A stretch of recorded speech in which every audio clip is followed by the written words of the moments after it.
بسم اللہ الرحمن الرحیم السلام علیکم ورحمۃ اللہ وبرکاتہ۔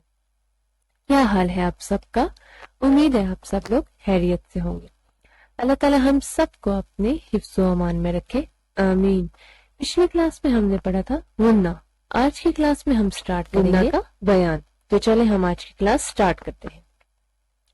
قاعدہ نمبر 1 ہے، جب نون اور میم پر شد ہو تو ہمیشہ غنہ ہوتا ہے، یعنی جب نون اور میم پر شد آ جائے تو وہاں ہمیشہ غنہ ہوتا ہے، جیسے عنا، انا۔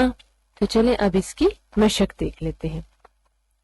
ان الذین، ان العذاب، عما يتساءلون، ام الکتاب، علی النبی۔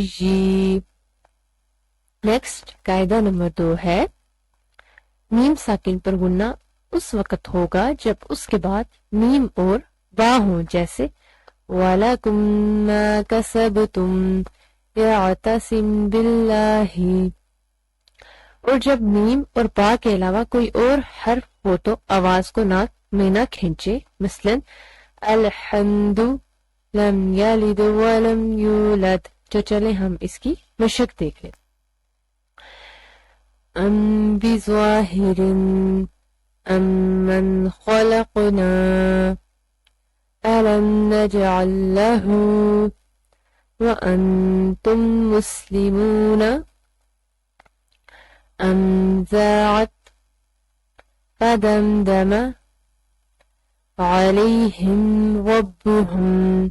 تو آج کی کلاس میں ہم نے غنہ کا بیان سیکھا۔ انشاءاللہ ہم اپنی نیکسٹ کلاس میں سیکھیں گے اخفا۔